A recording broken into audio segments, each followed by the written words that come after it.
Hi, I'm Alison, and this is the CustomerX Files. Professionally speaking, my background is rooted in marketing, but last year I ditched the CMO career path and followed my true passion, putting the customer at the forefront of business strategy. You could say I'm all in on the overall customer experience. As I always say, we are people before we're professionals, so personally speaking, you'll often find me spending time with my teenage daughters, traveling, cooking, exploring thrift shops, or hiking on secluded trails. Tom Petty fills up much of my playlist, British programming is often on TV, and as an English major, oddly, my reading list is surprisingly short. But there's only so many hours in the day, the cats knock my book away, or the dogs are begging for me to take them for a walk. More importantly, thank you. Thank you for joining me each and every episode with my incredible guests. We're so happy to have you here and so happy to have you join the conversation. Hello, everybody. Welcome. Thank you for joining us for another episode of the CustomerX Files.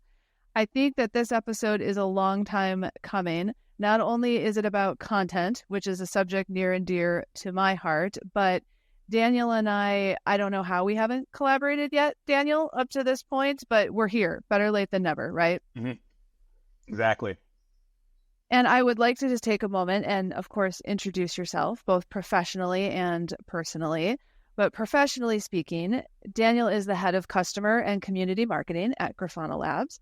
That is the company behind Grafana, the world's leading open source technology for dashboards and visualization. Since joining Grafana, Daniel it's impressive. He's increased advocacy-driven content across the company by 5 times. And meanwhile, fostering valuable customer connections that have resulted in more than 31 million, that's million with an M, in revenue. Incredibly impressive. And fun facts, before Grafana, Daniel was at Elastic, where he grew and operationalized the customer advocacy function. But like a lot of us in this space, Daniel's career actually started in another area. He actually worked in politics with the 2008 Obama campaign, before becoming a political and public affairs consultant. And I have a very specific question about that before we get started. But as I always say, we are people before professionals. So you will find Daniel in California, San Jose, California, playing ice hockey, which I know I'm in Minnesota, no hockey. He's in California, hockey, but the world works in mysterious ways. And he also enjoys starting, and by his omission, screwing up any number of home improvement projects. Also enjoys visiting wineries, traveling, watching Great British Bake Off, something else we have in common. And he shares space with his lovely wife, Jenny, and their 11-year-old cat, Little Man. I got to know the cat's name. I need to know the story, Daniel. Welcome to the show. Thank you for joining. Thanks so much, Alison. It's great to be here. And yes, as it turns out, San Jose, California per capita has one of the largest adult recreational ice hockey leagues in the country. It's what happens when you get a melting pot of all these people who have moved from other places in the United States and across the world to work here. Everyone's like, let's play hockey. And so the San Jose Sharks have obliged us with a rink complex that has 6 sheets of ice. And because I'm terrible, I get to play at 11 p.m. at night. That's your time slot? That's pretty much. They do it by skill? Yeah, I like it. Pretty much. Okay, I have to dive into 2 questions before we get into the work stuff. Okay, so Did Little Man come with the name? Are you responsible for the name? I think technically I am responsible for the name. So back, I guess almost 12 years ago now, my wife was at her office, and outside, like, they just discovered a cat outside her office who was like very small, walking around the neighborhood with a collar on. My wife at that point, she still does, but she worked at a center for working with children with autism. And so some of her coworkers like, let's bring it in and have it here with the kids. My wife was like, actually, probably not the best of ideas. I'll bring it home. And so I was just hanging out at home. My wife calls me and said, babe, come out to the car. Now, mind you, 2 months before this, she did the same thing and brought home a dog because she found a dog on the street. We put up posters at that point, and in 24 hours, the owners of the dog claimed her. So we did the same thing with the cat, right? Put up posters. We took him to a shelter. It wasn't a no-kill shelter, so we didn't leave him there. We kept him with us. And at that point, we're like, we don't want to get attached to this cat. So he was 3.5 pounds, and he was a boy, so we just called him Little Man. After 30 days in California, if nobody claims him, he legally becomes yours. And after 30 days, nobody claimed him, and we couldn't think of like any other name that would fit him better than Little Man. And here we are, near 12 years later. He is now 15 pounds and 33 inches long. There is nothing little about this cat, but his name is still Little Man. But that makes it, first of all, a fabulous story and just better. Yes. Because, irony in naming is good stuff, as it is as a content mechanism. So maybe we can work Little Man into the marketing content discussion. Yeah, the best part about it is I have my old roommate from college couldn't remember his name once, and so he's asking us, like, how's your cat? How's Fat Boy? And we're like, well done, sir. You got a descriptive name and a descriptive name for a male. So Jenny and I always joke that if we get another cat, no matter what gender, no matter how big or small, it's going to be Little Man and Fat Boy. That's Fat Boy. I like it. As I think I've probably mentioned that we have two cats as well. So and usually they typically, now is Little Man an equal opportunity? Like, because usually they bond kind of with one person. So it depends on the time. So it depends on the time of day. If I'm working from home, he doesn't care at all about me. If Jenny is working from home, he will sit on the table until she crosses her legs and lets him sit in her lap. Now at night, he'll come up and like snuggle with me. So it's a very dependent on the time of day type thing. We have to go have that. I should mention, so burritos. That is how you and I like to think we bonded over burritos when we got together for lunch. And we talked about all kinds of things, but not the cat. So yeah, this is why we have these conversations. And this is why we need to go have burritos again. We'll definitely talk more about cats. Okay, excellent. I'll just send you cat memes in the meantime. Perfect. Okay. All right, let's dive in, because when I reached out to you to talk about content, it's near and dear to my heart. That's how I started in marketing, was in content marketing. And I get so many questions all the time about, well, customer marketing content and, voice of the customer content and what can we really do with it? And it kind of sits sort of on the sidelines, but you've really brought it center stage. So I'm just going to give you all the tough questions that I get asked that I'm not smart enough to answer. So start with ownership. Where should content creation sit within the organization and why? It's a really good question. And I will preface this with saying this is my learned experience. And so if your experience is that you own everything or you're a writer, then by all means, feel free to tell me that I am crazy. You wouldn't be the first person to say that I'm crazy. I actually think it should be a joint venture. The way I've always been able to function within the companies I've been at is a peer-to-peer relationship with myself and the content team, right? These are professional writers. These are people that know how to craft content, that write the stories, write the blogs, write the content on the website. Our specialty is trying to find those customers that have those human stories in order to make that happen. And I could sit there and say, guess what? I'm going to produce all of this content. I'm going to own all of this. I'm going to go get 100 customers lined up. Not saying that would be the case, but let's just play that out. I could go capture 100 interviews. If I don't sit there and talk and make sure that matches up with the priorities of the people who are writing them, what value is that going to provide to the organization, right? If I'm not sitting there and saying, okay, cool, this is what I'm thinking about producing. Do you have time? Does it match up with your priorities? You're not going to get anywhere, and you're going to end up being upset on your end. You're going to end up making false promises to the people that you're capturing the stories to, and most likely you're going to end up pissing off the people that are supposed to be writing the stories in general. One other thing that I'll mention on that is there have been some times where I've kind of fought against this natural evolution, right? I've been like, this is my lane. This is my yard. Get out of my space. I think that's natural. We're protective over our area. But then I took a step back and said, guess what? These are content creators. for us and for me over the last 2 jobs I've had, I've gotten to work with a lot of, as I call them, recovering journalists, right? These are people that know how to ask questions, that know how to draw out a story. So the moment you shut yourself off from that help, you're losing some valuable assets in order to ask better questions and build better content. So I'm actually really indebted to the people that I've gotten to work with over on the content side because we're able to work collaboratively.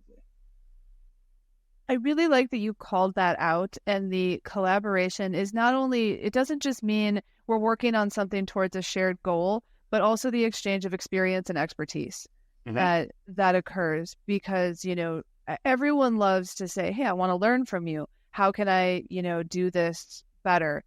What are some of as a follow-up to that, maybe some tips or tricks as far as getting that collaboration going with the content team? If you're lucky enough to have a full content marketing team, maybe it's a contractor, what have you. But how do you get there and build that quick trust? Yeah, involve them from the very beginning, right? I think we've all experienced I'm just sitting there working and then somebody throws a grenade over the fence and expects you to pick it up and try to figure it out, right? But if you work collaboratively through the fence, if you will, to beat a dead metaphor to the ground, as it were, you can start really early and build that story together. I think another way to do it is when you get on the interview, just shut up. Let them interview. Let them ask the questions. Like you put together this template or this questionnaire, but they might come at it from a different angle. The amount of times I've just sat back and listened to my colleagues ask questions in a way that I'm like, wow, that is not a way I would ask them. And then I think back, be like, these people wrote for magazines. These people wrote for, ways that they had to extract human stories out of people that don't like necessarily talking about themselves in this way. And I just sort of learn like how that works. And you mentioned being protective, and I think that that's true. I was just having a conversation about, on the flip side, CS and CMA. And, everyone has this element of being protective of that relationship. But I think you bring up the point that we all have expertise, and we have to have trust in our colleagues that they know their craft and they know the best way to go about it. So this is a 2-part question, and I'm going to set you up a little bit very intentionally. But first, why is that an integral part of customer marketing and customer advocacy? Now, I like to sort of ask it the different, like why wouldn't you want it to be part of your program? What don't you get out of a piece of content, right? If I think about it, content is that sort of holy grail of being able to create one thing that can then spoke out to being so many things, right? Just because you create a case study doesn't mean you should just create a case study. Well, guess what? From a case study, you can extract quotes. You can put those quotes on a website. You can put those quotes on a slide, and all of a sudden, you created this one-to-many thing, right? And I think we get stuck in we produce case studies, or we just produce this thing and then move on to the next thing. But there's so much value that you can extract from one piece of content that it's worth the effort. I think the expression is is the juice worth the squeeze? Yes, for any piece of content, if you do it right, it certainly is. Yep. And or my unfortunate killing birds that I'm always talking about. I don't care about 2 birds with 1 stone. I want 4 or 5. And that's, to your point, what you're doing with a good piece of content. So if we agree, and I think there's others that agree, why is it overshadowed? I see it all the time that there's other initiatives that take precedent. Why? First, why? I think it's an immediate gratification type thing, right? Content doesn't show up overnight. In fact, it doesn't show up over many nights, right? I just finished a case study that took us 305 days from the moment that we had the first email to the moment it was published. But guess what? The moment it was published, I had quotes about why they switched from a competitor. I had an entire journey from start to finish. I had all of these things that were worth that wait. But if you don't have people who have our learned experience, or if you haven't set that expectation, this takes time, people are going to be like, why is it worth it? I could just get somebody on the phone right now, and that would be an immediate gratification thing. Or we could run an ABM program that we could send emails to all these people. That would happen tomorrow. But does that really have the long tail effect that the investment that content has? You're so right. And I love that you brought up the instant gratification, because I was just talking to my daughter about this topic, difficult, right? But I think that's just society in general as well. I don't care who you are. You're a teenager all the way up to, somebody about to retire. We've been sort of conditioned to, like, I need it and I want it now. And there's so many things that can be delivered that way, but we don't always think about the process, right, of how it gets there. I'm curious your thoughts, because I always like to talk about how content creation, it has to be a loop, and it has to be continuously happening. So to your point, 305 days to get this, and that's a gem when it gets there, but there's always something else coming off the line at the same time. I mean, do you agree with that approach to content creation? Always something has to be in the hopper? Yeah, I believe so. And it's not like we just sat there and like twiddled our thumbs for 305 days as this one was being created. But we sort of see the different types of content. And this is another reason we go back to your question, is why should content be part of your strategy? Because there's so many different things you can do, right? You can put somebody up on stage. That is actually something that might actually be more immediately gratifying, right? The moment you put somebody up on stage, perhaps the next day you have the video of them, right? You can do those things as you're trying to write and as you're trying to get these things edited. There's little bits of content that you can do along the way. The other thing that we've actually started thinking about and doing pretty well here at Grafana Labs is what we call fluff and fold content. It's actually an idiom that was sort of brought along from our ex-journalists that talked about how do we create content out of existing content about somebody, right? We have 10 stories, 5 stories, whatever, about a scene. Why can't we write a blog that incorporates quotes from those different pieces of content and talk about that as we're waiting for the next big thing to come along? I like that, and it's a very nice segue into, so when we think about content, what is the most valuable content to, I'll use sales teams as the example. Yeah. I think it depends on the salesperson you ask, and I think that is, depending on the person you ask, you'll get a myriad answers, but I think the biggest one we've always experienced, right, it always sort of raises our hackles, is like, things that have metrics in them, like give me more numbers, give me more dollars saved, or something that shows something along those lines. And you sit there and be like, if I could get that, I swear I would. But you know how hard it is to get that through like a communications team or a legal team to say, yes, we actually saved $70 million, because they don't want to admit that they were wasting $70 million before, right? I'm just using this as an example. I don't mean to cast aspersions on people, but I think we can all agree on that. But I think the most valuable piece of content is any content that helps the person having a conversation in that exact moment, right? It could be a quote. It could be a case study. It could be something that helps the person that they're talking to see themselves in a journey that somebody's already been through. So I don't think there's a silver bullet of this is the best content. There isn't that unicorn, but I think I always go back and I center myself on everything we do with my team. Do something that helps your internal customers, or your external customers for that matter, get from point A to point B faster. Let them define what that point A and point B is in that moment. But as long as you continue to do that, you can sleep better at night. And I think that a key piece of what you just said there is let them define, which means have conversations. Mm-hmm. You need to understand whether, and I use sales as the example, but marketing is another typical, right? Who's requesting either customers or what kind of content do we want? They're using it for demand gen efforts. They're using it for other things where sales is fueling conversations, right? And furthering those. If you aren't talking to the people that need to consume and use the content, you're doing it in a vacuum, and that's not going to go anywhere fast. Exactly. It's the old, like, if you produce all this content but it isn't useful, like why are you doing it? I mean, you could produce 10 pieces of content about the same subject matter, but really is that useful? Whereas you could produce 2 things across 5 different subject areas, and you've now helped the company move forward. It's the same total number of pieces of content, but it's actually more useful. Yes, I agree. And you had mentioned, and don't worry, because I know everyone is going to wait for the question about measurement. Hold on, folks. We're going to get there.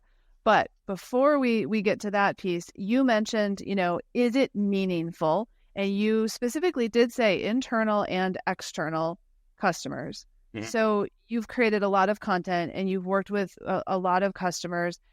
How do you secure the content, and how do you make sure that it's impactful on both sides for internal customers and then also for obviously the external ones?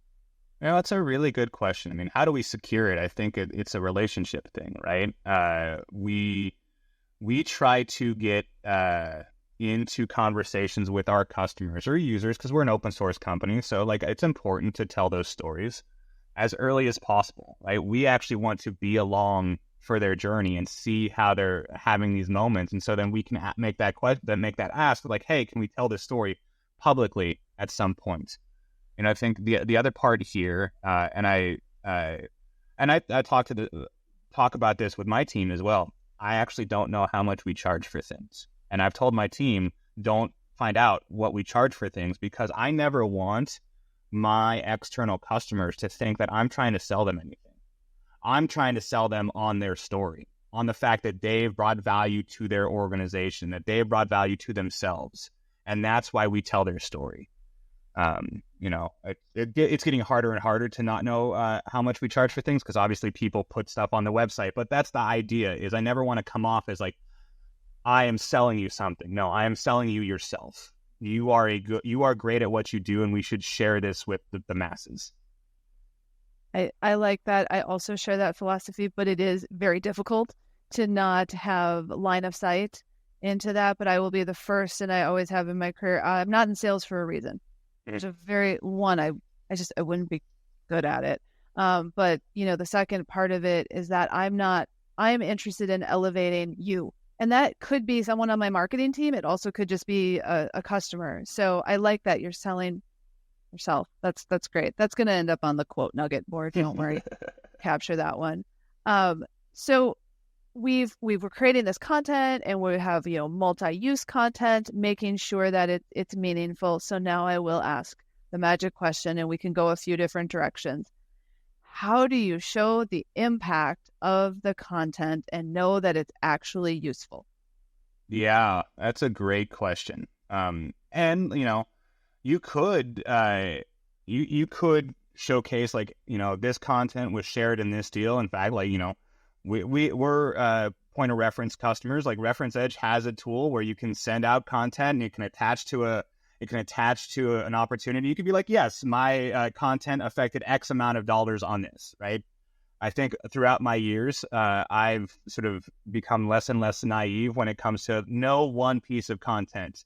Just like no one conversation, just like no one webinar will affect the total amount of money that a deal is worth. We are all, just like in life, we are a confluence of events that leads up to the moment we're at. And if you get stuck saying the value of my content is proportional to the amount of money that it affects, you're going to set yourself up for failure, because guess what? There are 100% of other people at the company who are trying to sort of get that same pie. And if everybody is saying, I am 100% responsible for the same pie, then nobody's going to hit that number. And so I've been really lucky, both at Elastic and here at Grafana, to work for an organization that is very collaborative. We are the sum of the parts as opposed to the whole, right? And I think that is, so that has allowed me to take a more holistic view of what is value and how do I measure it. It's a couple ways. Are the salespeople or the people you are serving internally, are they sharing it organically? Are you saying hey, here's a story, and you're not saying you must share it, but if they're taking the initiative to share it, they must see some value in it, right? Are the subjects of your story sharing it themselves? Do they feel proud that you have taken the time to share it? are the salespeople or anybody you're sharing with internally, can they internalize why you told that story or what the value of that story is? I'll go back to, I was at Elastic and we produced this case study that had an executive quote in it. Everyone's like, we need more of these stories. And one of my colleagues at the time asked one of our sales leaders, why? What is the value of this? They could not articulate the value of it. They just said we wanted more. And that sort of punched me in the face and be like, why are we doing this? Like find something that is valuable and then tell that. That why question, because I'm sure there are a lot of people that are listening that have just arbitrary numbers. They're just tossed in front of them. Hey, you need to do 20 case studies and that'll be good. And very few actually ask the question, why? So we agree it's important to ask the question, why? How do you have those conversations? Or kind of what we were talking about earlier, what's the cadence or how do you go about making sure you understand what your stakeholders want? Yeah, it's a good question. And I think it depends on where you are in the journey of your program or where you are in the journey of you as a professional at the organization. If you're brand new to the organization, I think you need to go on that listening tour, right? Introduce yourself to the leaders that you are going to be serving. Introduce yourself to the customer, like your internal customers. Understand what makes them tick. Understand what they view as sort of how they want to work with. But at the same time, be confident in how you know that you're going to work, right?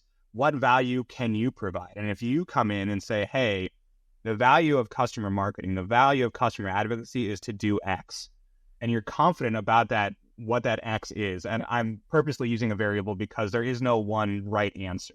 This is all customizable to you. They're going to look at you and say, okay, cool. If you show me that, I agree that that's valuable. Nothing is, everything is, squishy, if you will. It's not like it's written in stone, but I think the more confidence we have at the beginning on that listening tour, the more we're going to set ourselves up for success going forward. And the word confidence is key there because, I always, try to coach that you have to be confident and you don't always have to come to the conversation with just an open-ended question. What kind of content do you want? That's a very big question to ask. You can come to the conversation with, I can deliver X, Y, Z, and which of these, how would you prioritize them? Then you're having an actual conversation and you can do all of this, but how are you going to prioritize? So I love that. So you mentioned if you're early, right? Like if you're building a program or you're all of a sudden, you're really putting a focus on content, do the listening tour. What if you're in the middle of it, that you have a program and maybe it's been very focused on, references up to this point and you haven't done as much with content? How do you kind of jump in to the middle of the pool and start swimming? Yeah, don't boil the ocean, as it were. Don't try to do everything at once. I think we, as a customer marketing profession, we often get stuck in we need to try to do everything for everyone. And then that just makes our lives very, very hard and sets us up for failure, which is not someplace we want to be. I would say it's a version of sort of that listening tour at the beginning, but since you know the space, since you know the people you're working with, and since you have access to the data, right, go to the data to define which way you go. Look at where your money is coming from. Is it coming from a specific industry? Is it coming from a specific use case? Is it coming from a specific product? And then look at okay, cool. Based off of all of those things, right? You need to provide references or advocates in those areas to help your sales team close. Look at your existing content or advocate base and say, okay, cool. I can check off 6 out of 10 of these things, which means I now have to focus on 4 out of the 10 of those things. And now you've kind of tightened your aperture to say, okay, cool, this is something I can do. Yes. And I'll take it one step further. So I like that. Go to the data, right? I mean, because the numbers typically don't lie. I don't think they're the be all end all, of course. But now let's say you're even further down the line and you're in an organization, like I know a lot of listeners are, where you're essentially fighting for survival and justifying your existence. So that's where now I'm going to get into the very specifics of quantifying the value. And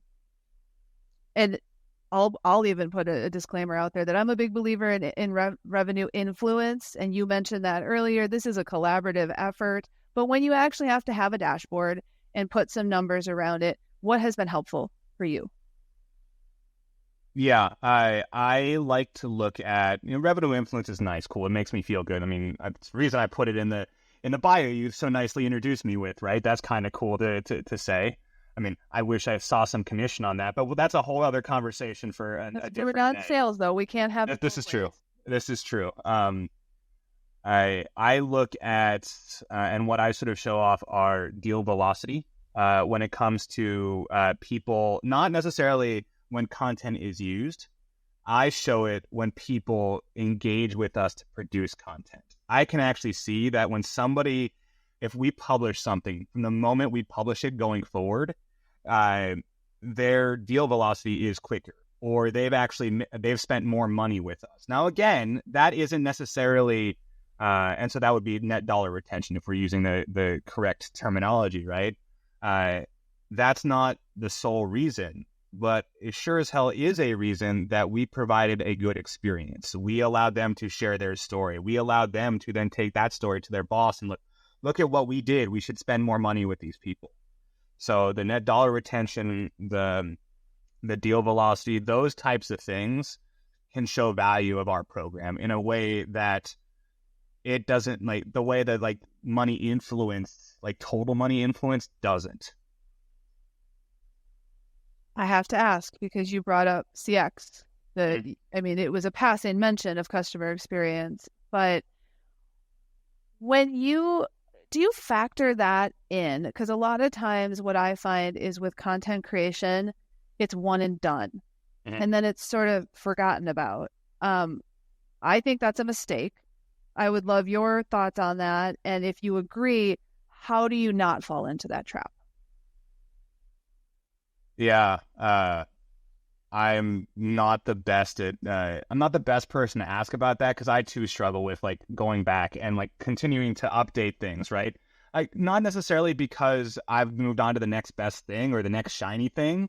It's that like things move so quickly that you're like, I got to do this, I got to do that, I got to do this. I'm moving on to this conference. I'm doing an awards program, and you forget that like sometimes it's been a year. You should probably go back to the people and say, hey, we told you your journey up until this moment.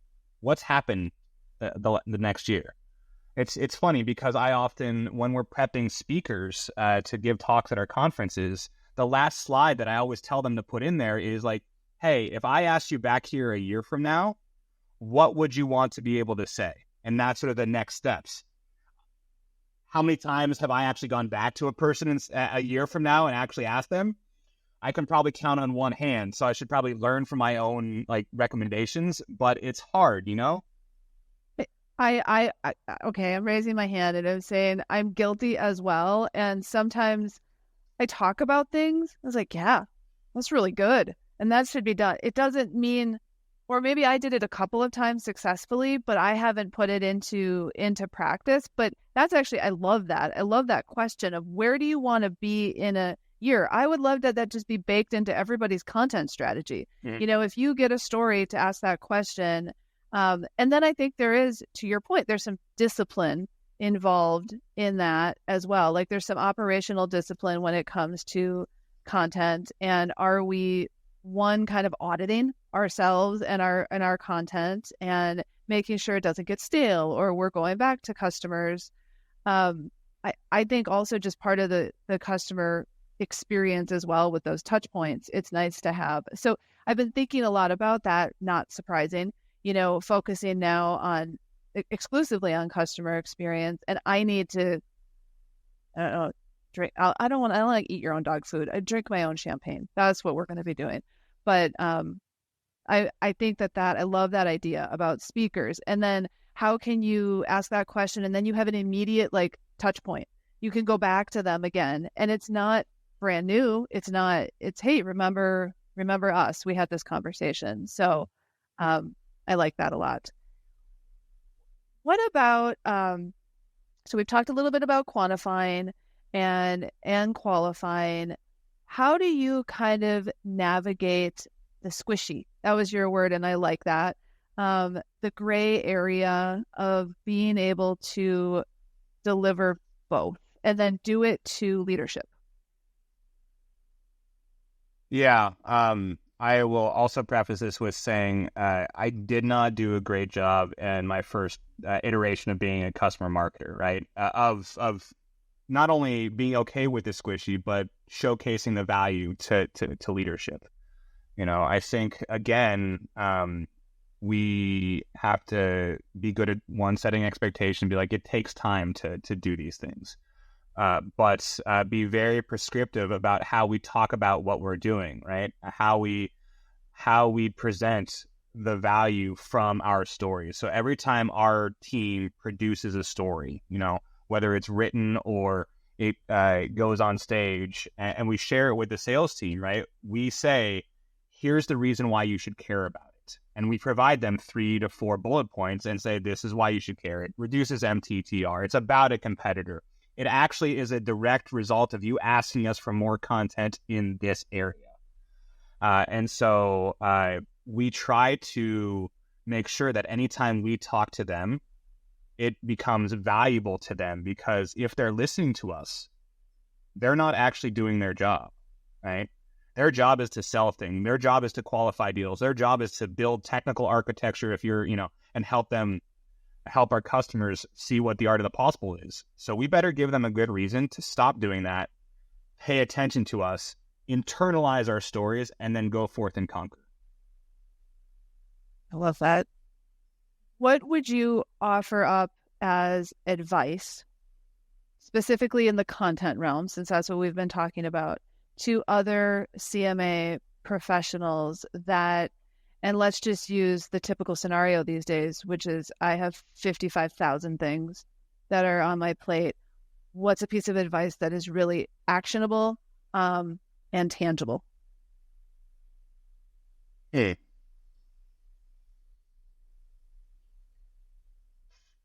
Find out what moves the needle most. Like, don't get hung up on one executive quote. Don't get hung up on, I need a story that is 100% perfect.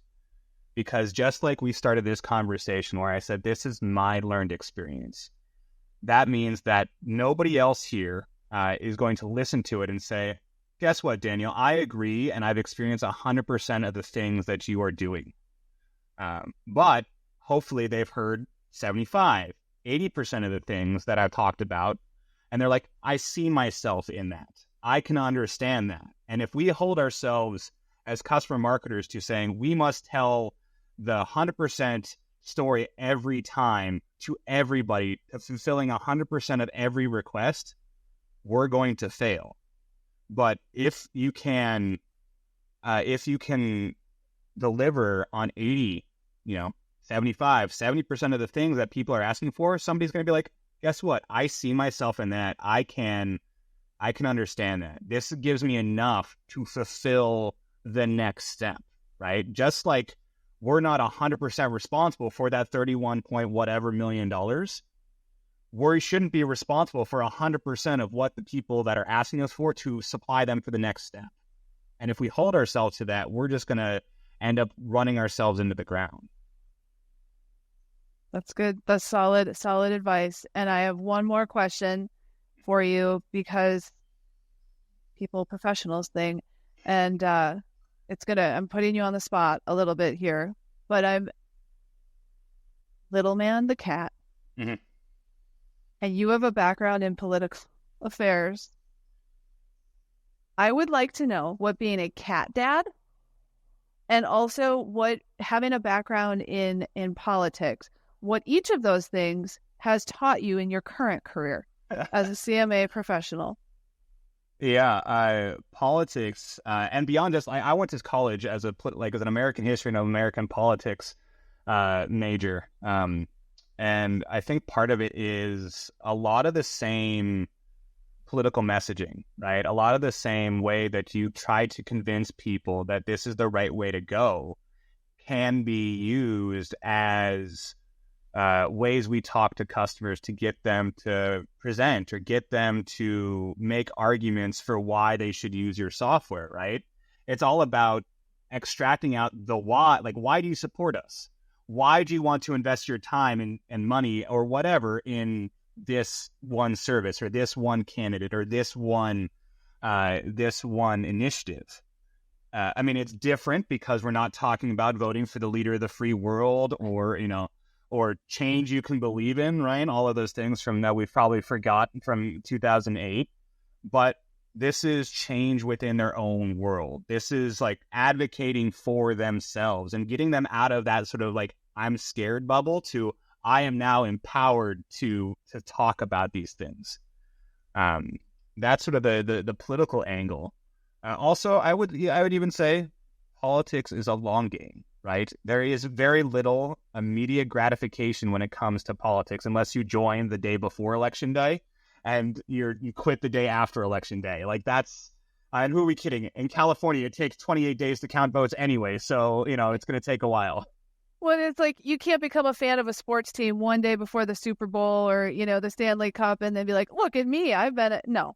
There's a lot of blood, sweat, and tears that goes into getting across the finish line. So I like that. That is a good comparison. Exactly. And now as a cat dad, probably that, if you think about customers or approval processes, cats can kind of ignore you for the better part of forever.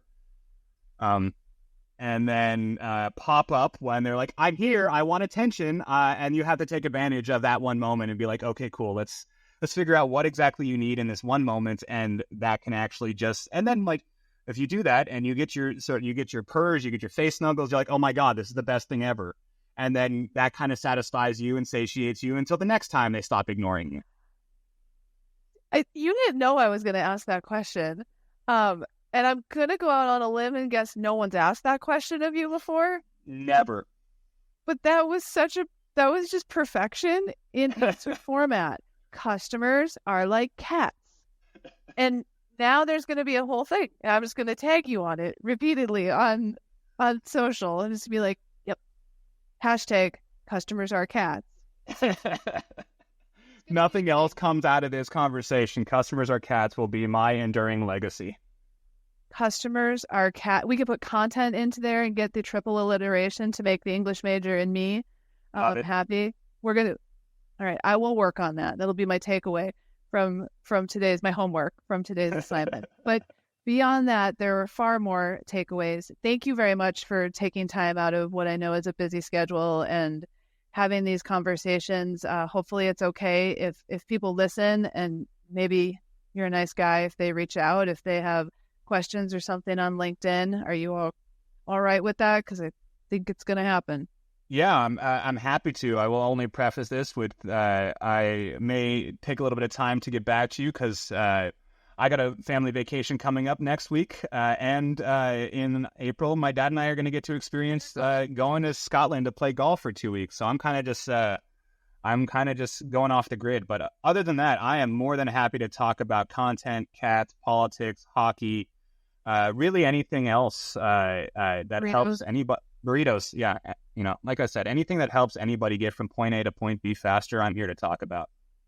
So sounds good. And customers are cats, so you got to wait for that responsiveness. But I know that you will, because you are just a really solid. Not only are you an amazing thought leader, but you're a really solid human. Thank you, Daniel, so much for joining me. I appreciate you. Thanks so much, Alison. And the same goes back to you. Thanks again for listening. If you enjoyed today's episode, please feel free to bookmark it wherever you get your podcasts. Don't forget to follow me, Alison Bukowski, on LinkedIn. And a special thank you to Point of Reference for supporting this podcast. For over 20 years, Point of Reference has been the Salesforce native solution to solve a myriad of customer advocacy and reference management challenges. It's our goal to elevate the professionals within this space to achieve business goals and drive their programs forward as vital to business success. Contact me to learn more.